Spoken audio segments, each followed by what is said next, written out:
reason why I love the Royal Rumble so much is because more often than not, it almost serves as a reset to the landscape of professional wrestling, because it tells us who the next main eventers are going to be for the next several months, and it also brings us new faces to root for and root against. In this year's Royal Rumble matches was one of those years that did not disappoint in terms of bringing in new faces to the world of the WWE. Now, this is not going to be a review of the Royal Rumble show. If you want the full review, you can actually already find that on my channel. There's a 25-minute review that I did right after the show ended. Instead, what I'm going to be doing today is I'm going to be grading every single surprise entrant in this year's men's and women's Royal Rumble match. Now, I'm going to be grading them based on their overall surprise factor within the actual Royal Rumble match, but I'm also going to be grading them on their performance in the match itself. So obviously, this is all sort of subjective, because something that might have surprised me might not have surprised you. So obviously, take this with a grain of salt. As always, don't forget to subscribe to the channel, ring the bell for notifications if you're a wrestling fan, and damn it, I know that you are.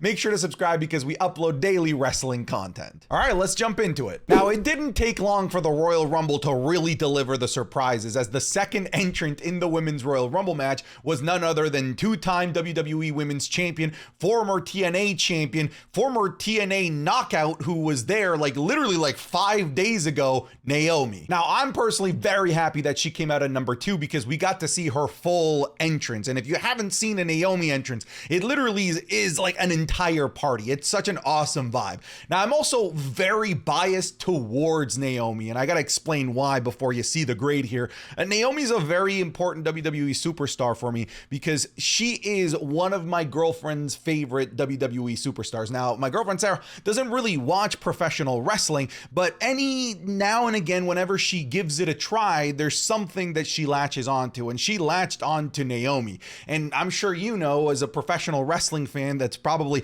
desperately trying to get people around you to give it a chance, whenever they latch onto something, you're like, oh, yes, they like that thing. So that's part of the reason why I personally really hold Naomi near and dear to my heart. So obviously, like as a surprise entrant, if you're in the know, you had a feeling that Naomi was going to come back. But if you're not, if you're just like a regular fan of the WWE, this would have been an incredibly awesome treat to see Naomi come out. On top of that, this wasn't like a one-off. Like, she is in the WWE. They gave her new merch, and she was in that Women's Royal Rumble match for a record, which would then get broken by Bayley, over an hour. So let's really recap this. We have WWE signing one of the biggest free agents in the market in Trinity Fatu, of course, now going by her former WWE name in Naomi. She got her full entrance, giant ass pop, and she had a record-breaking performance. I mean, if that doesn't tell you that the WWE plans on using Naomi as one of their top star players, I don't know what does.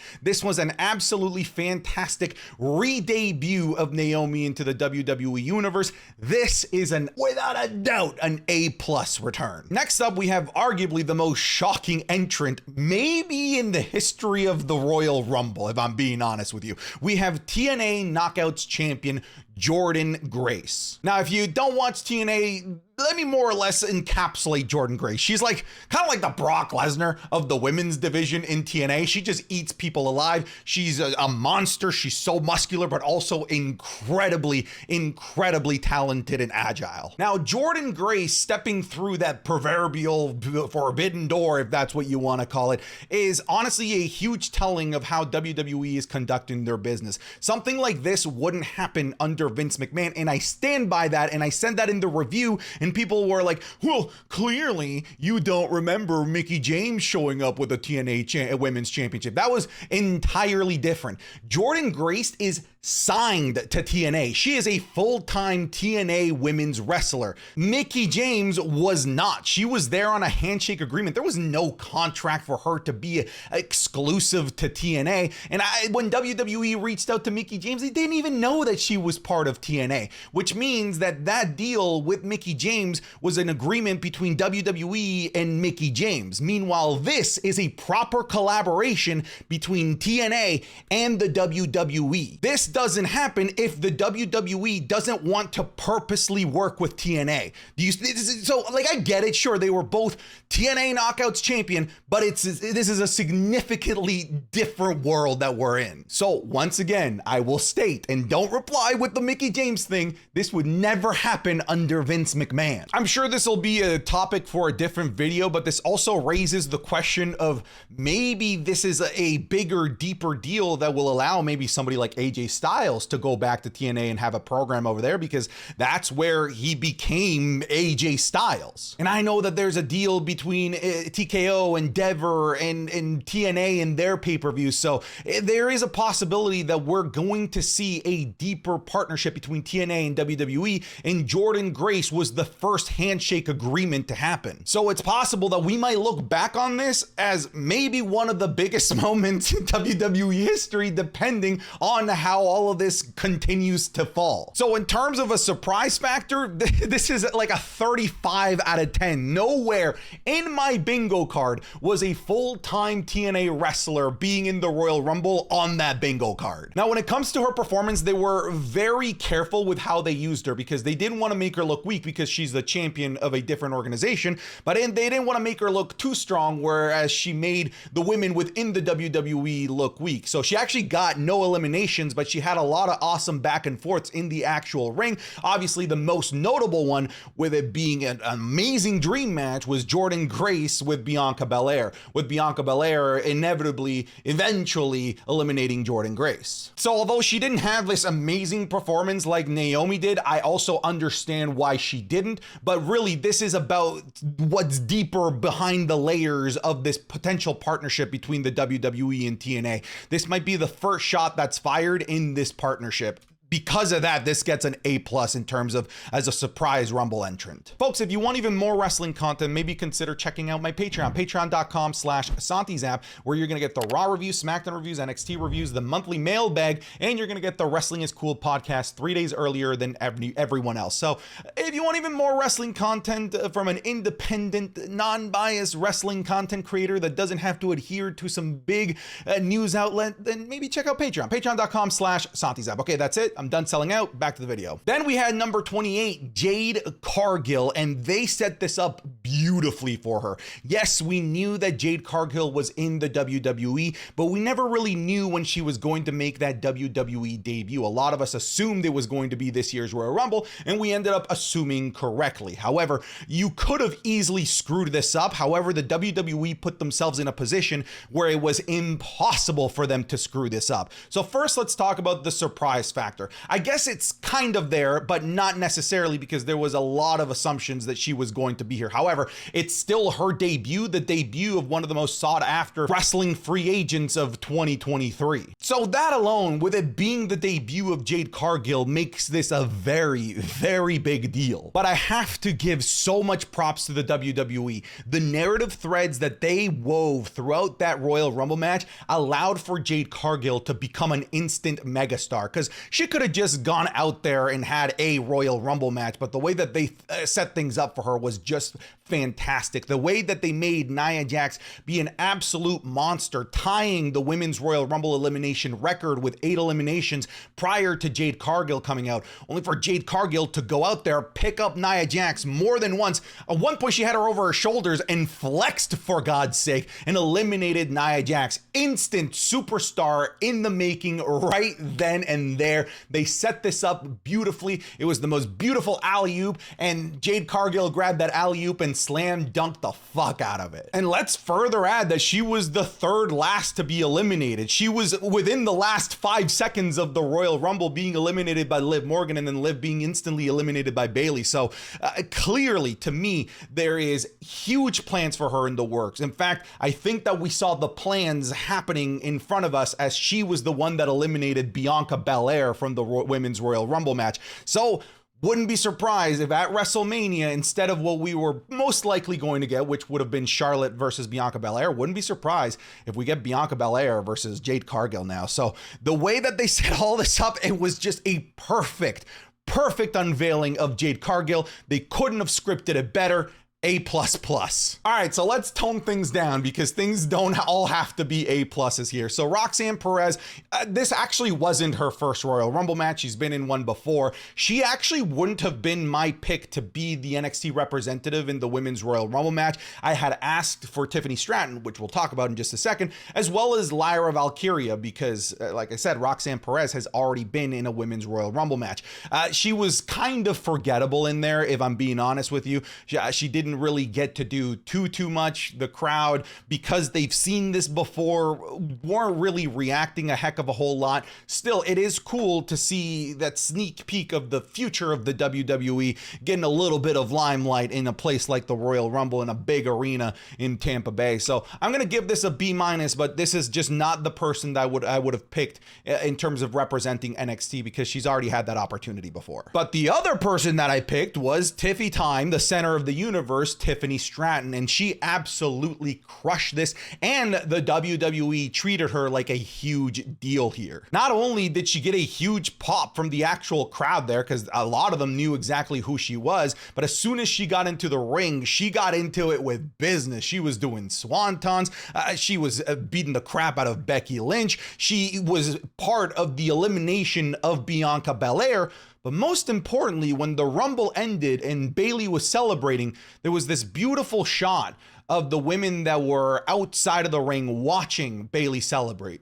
And it was Liv Morgan, Jade Cargill, Bianca Belair, and Tiffany freaking Stratton. So clearly the WWE sees a huge potential in Tiffany Stratton. I've said this before, that I haven't seen anyone take to the business more than Tiffany Stratton. Maybe Logan Paul is the only other person, and I already speak very highly of him. This was a great little taste of Tiffany Stratton for the main roster, and I cannot wait to see what else they do with her in the future when it comes to maybe making other appearances against some of the women in the main roster. This was an A appearance for me. I feel like the WWE did Liv Morgan's return dirty. I'm very happy that she's back from this injury. It looks like all of these legal problems are gonna be causing any issues, which all of that is fantastic. However, I feel like if I have one gripe with the Women's Royal Rumble match is that it should have been Jade Cargill at 30. Basically swap Liv Morgan and Jade Cargill, because for some weird reason, a lot of people were upset that Liv Morgan was number 30 and not Sasha Banks. A lot of people felt underwhelmed by that. And like, that's ridiculous. That's absolutely ridiculous. So if there were these big expectations for this huge surprise return or debut at number 30, maybe we should have had Jade Cargill in that 30th spot. But frankly, I'm perfectly fine with how the Women's Rumble was structured, and I was perfectly fine with Liv Morgan being number 30. I think that people are perhaps overreacting over that. Not to mention, like, Liv Morgan had this kind of like weird, different attitude about her. It's possible that maybe she's coming back as a heel. She wasn't her regular bubbly self. Like, she had this like mean demeanor about her. It was very, very interesting, and you can really notice that demeanor as she's walking towards the ring. And on top of that, she had a great performance in the Royal Rumble itself. She was the one that eliminated Jade Cargill, so I hope that perhaps maybe they continue to build on that and maybe have a feud between Liv Morgan and Jade Cargill, maybe at a place like Elimination Chamber, for example. I think they can continue to build on that. And for the second year in a row, she was the second last person in the Royal Rumble. So close, yet so far. I see maybe down the line Liv Morgan finally winning this thing, because 2 back-to-back second places, that's gotta sting. However, I think her overall performance, the fact that she's back from injury, I think we need to celebrate it. I'm gonna give it as an A+. To me, what raised it from an A to an A+ was that final sequence that she was in. It was so, like, I was on the edge of my seat with what was gonna happen next. Andrade was more or less like the big shock of the men's Royal Rumble match. There weren't anywhere near as many shock entrants in the men's Royal Rumble match as there were in the women's. However, me personally, I love Andrade. I think he is a phenomenal talent. I love the new entrance theme that they gave him. I love the mask that he's coming back with. So they're kind of repackaging him in a way that makes him feel like a bigger deal. Now, in my opinion, I'd like to see him go to Monday Night Raw. I feel like there's just so much going on in SmackDown involving Latinos knows that I just don't want him to be involved in a faction. I want him to be and flourish as a single star, and I think the place for him to do that is actually going to be Monday Night Raw. It's been made clear that he's likely coming back as a babyface as he rebuffed Santos Escobar's attempts to recruit him into Legado del Fantasma. But also, this is a huge homecoming for one of the biggest free agents in the WWE. Somebody that tried to find greener pastures in AEW, found them for a little bit, but like many of Tony Khan's new shiny toys, he sort of forgot about them. And because of that, Andrade left, and now he's back here. Now, I feel like we need to be a little bit more pleased that he's back, because Andrade obviously has a huge footprint in Mexico. He could have very easily gone over there and had a huge career over there. However, shout out to Charlotte, because of course she's in the WWE, and their relationship to me is probably the reason why Andrade chose the WWE. In terms of making an impact moving forward, Andrade's return is probably the most impactful return in the entirety of the Men's Rumble. So more or less for that, just having him back in the WWE fold in a Triple H run WWE, by the way, because Andrade's best years were in NXT Black and Gold that was run by Triple H, and now we have a main roster that's run by Triple H, which is why I think that he's going to be working wonders over on Monday Night Raw or SmackDown, wherever it is that they decide to put him, because he's going to be making such a big impact, because this is such a big signing. I'm going to say this is an A+. Next up, we have Omos, and I feel like his return sort of fell flat. It just didn't hit, and hey, this is coming from a loud and proud Homo sapien. It's great to have him back. However, he was in the house show circuit all the time. So if you were in the know, you knew that he was just like around and they just weren't using him. So I'm very curious what their plans are now that he actually is back on main roster television. But when he actually got into the ring, if you go back and really watch his performance, he really didn't do a heck of a whole lot. They didn't treat him as this monster that he was once treated as. So I'm a little bit concerned in terms of how they plan on booking him moving forward. Maybe a feud with Braun Breaker is like the closest thing I saw in terms of building narrative threads for him coming back. Overall, I really wasn't impressed by Omos's return. He gets a C. We just alluded to him. Next up, we have Braun Breaker. And if all of this news that's breaking out is real, apparently this was supposed to be Brock Lesnar. And I have to say, if this was supposed to be Brock Lesnar, what an absolutely brilliant audible by the WWE to change things up and add a Brock Lesnar-like character in Braun Breaker, somebody who can go in there and break people in half, be that menacing aura, and be a legitimate threat. This was a great pivot. On top of that, this gave us the first PLE main roster taste of Braun Breaker, who apparently made it clear that he sees now the main roster as his home. So this may not have been a one-off appearance like a Tiffany Stratton or a Roxanne Perez. This may have been a proper main roster call-up, and if that's the case, I'm glad that he replaced Brock Lesnar. It is fascinating to think about because apparently beat for beat, he did all of the things that Brock Lesnar was supposed to do, which means that Dominic Mysterio was going to be the one to eliminate Brock Lesnar. I will say, that would have been fucking awesome to see. But in terms of an NXT representative, I think they chose absolutely the right guy. He is just so main roster ready, and his performance in the Rumble itself was absolutely fantastic. The most notable person that he eliminated definitely being Finn Balor, you know, former Universal Champion, even if it is for a day, it still counts. But yeah, I would say that the biggest face-off that he really had was that one against Omos. He did have a moment there as well with Gunther, so there's some cool things that they could build up to here with Braun Breaker. Overall, I'm very happy that they chose to pivot to Braun Breaker. Personally, look, if I had to choose between the two, if I had a free choice between Lesnar being in the Rumble or Braun Breaker, I actually would have picked Braun Breaker every single time. This is an A. We also had Pat McAfee as a surprise entrant in the Men's Royal Rumble match. I will say, as a surprise commentator, A++.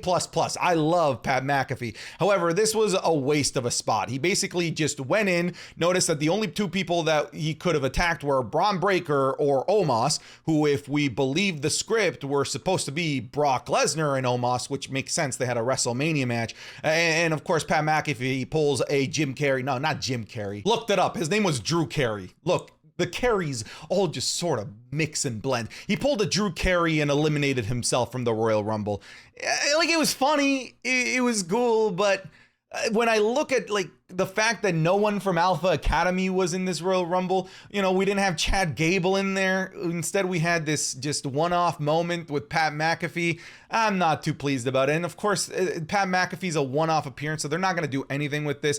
I love Pat McAfee, but it's an F for me. The last surprise entrant was Sami Zayn at number 30, and I'm a little upset that he ended up being the number 30 spot, mostly because I love Sami Zayn, but it just put him in a position where everybody was going to be disappointed with him being number 30, when I think it's a big deal. It's the return of Sami freaking Zayn. Let's not forget that this was the most popular guy in the WWE at the same time last year, and a guy that was a genuine threat to maybe potentially win the entire Royal Rumble match. But that's the problem with people putting these giant expectations on number 30, which is, you know, why I feel like Liv Morgan got some backlash and why Sami Zayn is getting this backlash as well. I think it's entirely unfair simply because these hardcore fans create these fugazi expectations of who it could be. Oh my God, it's not MJF. This is an L. No, come on, it's Sami freaking Zayn, man. Have a little bit of respect. Some people think that maybe they should have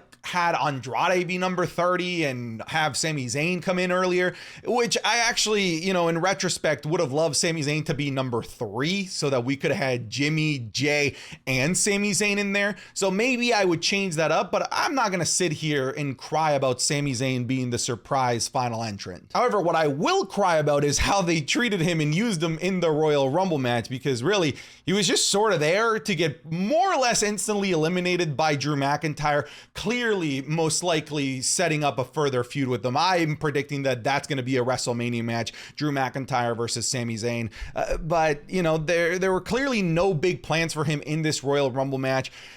So I feel like he was a little bit underutilized here. I'm glad that Sami Zayn is back. Obviously, he's a big player on Monday Night Raw, but the way he was used in this Royal Rumble match left a lot to be desired, so I'm going to give this a C. All right, folks, what do you think I got wrong? What was I too harsh on? What was I too nice with? You let me know in the comments. I know that the internet wrestling community can be a little bit harsh, but this comment section is actually pretty chill, so feel free to have some discussions in there, and no one's going to be mean. If people are mean, then, you know, we'll just block them from the page. So go ahead, have a conversation down there, but that's it. I'm done. Get out of here.